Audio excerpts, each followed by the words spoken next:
Welcome to Story Addict, your fix of the best new books, TV and film, with your host Rebecca Boyer, voracious reader, compulsive writer and tired parent. Welcome to episode 3 of The Story Addict. Today I'm talking about a brand new release, The Dinner List by Rebecca Serle. This one's perfect for anyone who's ever asked me for a light read. So something you can take away on holidays, something you can read at the end of a long, busy day when you're tired and don't want to think too much. But it's still really well written and it's still a real page turner. I'm also talking about Netflix and what I'm watching on Netflix and what I'm waiting for on Netflix. More to the point, I'm having trouble finding one that I really, really want to get into that I can't stop watching, and I do like to binge. So if you've got any suggestions for me, let me know and I'll let you know what it is that I'm waiting for so you can have a look at the season 1 and season 2. Third, we're looking at speculating on speculative fiction today. We're going to be looking at our wonderful dystopian post-apocalyptic fiction. So we're talking end of the world stuff called The Ship. So first up, The Dinner List by Rebecca Serle is a new release this month from Allen & Unwin. It's set in current day New York and a little bit in California, and it's based on the premise of who would you invite to your dream dinner party? You know that old question we ask each other when we're trying to stimulate conversation, or maybe we're a bit bored during the holidays? You can invite 5 people to a dinner party, living or dead. Lots of people say things like Gandhi, Florence Nightingale, perhaps a relative who's just passed away, their favourite movie star. Sabrina, who's the protagonist of The Dinner List, said she'd invite Audrey Hepburn, her dead father Robert, her ex Tobias, her lecturer Conrad and her best friend Jessica. And somehow, in The Dinner List, it's happened. We're never told why or how, it just is. We're thrown in the deep end of the story. It opens with Sabrina walking into a fancy restaurant, all dressed up, and just finding there's people seated at the table. The story then alternates between the now at the strange dinner party and Sabrina's past, mostly with Tobias. It's a refreshing concept that I haven't come across before. It's a well-written book, it's interesting, and it reveals Sabrina's past bit by bit. It's a bit like putting together a jigsaw puzzle. I think the structure of this one is really genius. The flashbacks are intense. So while Sabrina works through her history with Tobias and tries to sort through what went wrong with the relationship, we get to know bit by bit the fragments of the story that has led us to this dinner. Sabrina and Tobias's relationship is one of those ones where if you get too close to it, you're likely to get burnt from all the sparks flying. So having little breaks every now and then makes this book so well paced and such a pleasure to read.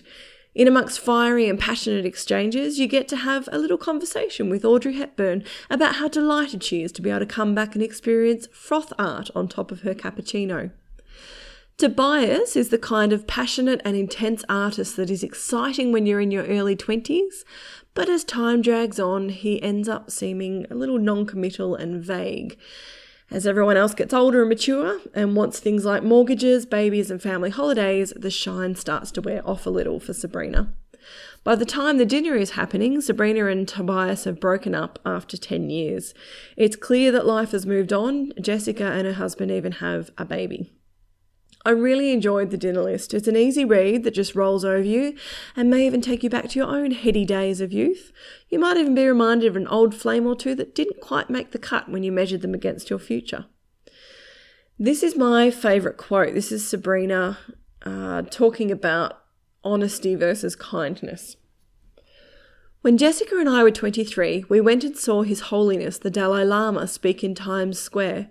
Jessica arranged it. She had seen a flyer in the halls of NYU and entered some lottery by which we got not just to go, also to have actual seats. We still were probably 2,000 people away from him, but the energy he put out was palpable. Jessica cried. I couldn't really speak. Here is what I remember him saying. Kindness before honesty. But honesty is the most important quality. Tell the truth, don't lie, etc. But there are so many instances when honesty isn't kind, when the kind things to do is to keep what you have to say to yourself. Tobias didn't understand that. He told me everything. Eventually, so did I. But as the honesty grew, so did the cruelty. Sometimes I thought we were being honest just to see how deep we could cut. And that's The Dinner List by Rebecca Serle. I'll pop the link in the show notes at storyaddict.com.au, but highly recommend it for a light read. Next, on to Netflix. I've been flailing about a little on TV series recently, partly because I'm very much going through a reading rather than watching phase, and partly because I can't find anything I really want to watch. I've started watching a bit of season 2 Broadchurch, which is brilliant, but I'm not really in the mood for it. If you haven't heard of it, it's a series set in Scotland about the murder trial for a young boy who's found at the bottom of the cliffs in a small town. It's got David Tennant, best known to me as Doctor Who, and I love David Tennant. I'll watch almost anything he's in, but it's pretty dark, and like I said, I'm just not really in the mood for it. My husband's watching bits of Arrow, which even he admits contains rather appalling acting and questionable scripting, but it's a bit of action. I've been watching a little bit of Vikings, but my interest is only half-hearted. Sorry to all you diehard Vikings fans out there. What I'm really waiting for is the next season of The OA. It's a rather quirky sci-fi about near-death experiences and a mad scientist who imprisons a small group of young people in a cellar to perform experiments on them. The first season was only 8 episodes long, but if the internet rumours are right, it sounds like the second season could be dropping any minute now. And then there's Game of Thrones. April 2019 is the most recent leak about the release date for the final season. I feel like I'm going to have to rewatch all the other seasons just so I have some idea where we're up to. And then I'm also waiting for season 3 of The Travellers, although to be fair, they only released season 2 a few months ago. What can I say? I'm impatient. For those of you who haven't heard of The Travellers, it's another sci-fi. The consciousness of people from hundreds of years in the future is teleported back into the minds of people in the 21st century. Their mission is to try to surreptitiously change key events in the present so that the future isn't as totally messed up as it seems to be. And then we move from Netflix over to SBS On Demand, The Good Fight. If you haven't seen this or heard of it, absolutely must get into it. It's a legal political drama set in Chicago under Trump. So it starts with the Trump inauguration. It's absolutely brilliant. If you were a fan of The Good Wife, you'll recognise Diane Lockhart, who is the star of this show. There's also a certain red-headed actress who got killed off all too soon in Game of Thrones. Season 3 has been commissioned and is expected around March-ish 2019, according to internet rumours again. SBS On Demand is still streaming season 2, but it looks like you'll need to download season 1 elsewhere. I've checked for you already. It looks like both seasons are available on Stan if you are a Stan subscriber. So if you have any other serious suggestions along those lines, drop me a line. I'm on Twitter at Rebecca Boyer AU, Facebook at Rebecca Boyer Writer, or Instagram at the same. Moving on to our regular segment for season 1 of Story Addict, we're looking at some fabulous speculative fiction novels, and by the end of the season I might actually be able to say that properly. From vampires to time travel and beyond. I feel like I've kind of already done spec fic in the Netflix segment of this show, but hey, I have a book here for you, so let's go ahead with it anyway. This week we're delving into post-apocalyptic fiction. It's the End of the World. The Ship by Antonia Honeywell was published just last year by Orbit Books. It's a contemporary philosophy woven into a coming-of-age dystopian fiction story. If I was a high school teacher, I'd want this one on the curriculum. There's so much to chat about. So Lala, the central character, has grown up sheltered from the chaos amid the ruins of civilization.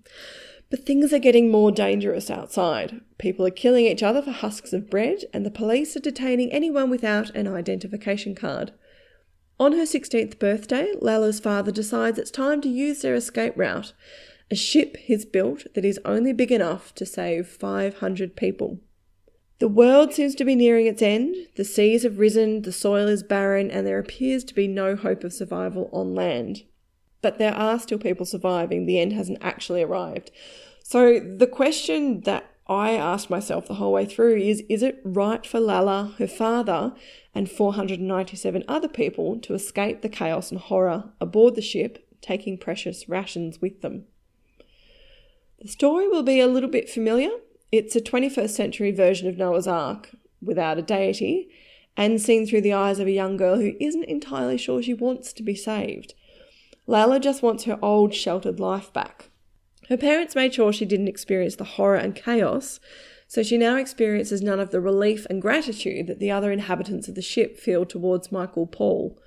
Michael Paul is their saviour, Lala's father, and it really does feel very cultish on board the ship, and it becomes more so as time goes on. I spent most of this book wanting to grab passers-by and hold philosophical discussions with them. So these are a few of my questions.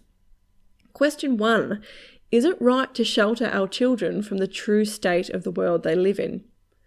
It's natural to want to protect our children from many of the harsh aspects of life, especially if you happen to live in a future dystopia where people are dying. But how can we expect them to live in the world, or better yet, feel motivated to actually improve their world if they don't understand what's wrong with it? Surely it's best to help them understand the suffering of others, even if their own life is relatively comfortable, so that they can learn and take action. Question 2. Are we obliged to help others and risk death, or is it okay to run and live? Most of us aren't faced with such an extreme choice, to run back into the burning building and save a total stranger, or stay outside and stay safe. But we are faced with choices every day about turning away from pain and suffering to preserve our own happiness. Turn off the news from Syria. It's too tragic, and what can we do anyway? Skip past the latest Facebook article about a woman murdered by her intimate partner. Nobody's trying to personally attack me, so it's not my problem. Change the topic when a colleague opens up about their struggles with mental illness. That's for their friends and families to do with, right? To an extent, these statements are all true. We can't be expected to take on the entire world's pain and suffering, or we'd simply fall apart under the weight. But where is the right balance between helping others and enjoying a comfortable, peaceful life? I don't have the answer for you, but it's food for thought. Third question, what's more important, happiness or hope? I really loved this dilemma that the ship poses. By leaving London, the ship's inhabitants have given up hope that London can survive. They've turned their backs and chosen to leave everything, including the memories of loved ones, behind them. It's difficult to explain this dilemma in greater details without plot spoilers, but consider this. You can be happy and at peace if you choose to stick your head in the sand and completely ignore the chaos and horror. Or you can choose to give up your total happiness and try to do something about it. You can't do both. So which should you do? I'll leave you with that thoughtful note today.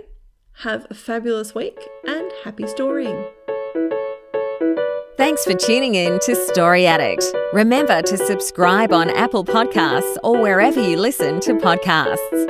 Connect with like-minded story addicts at storyaddict.com.au.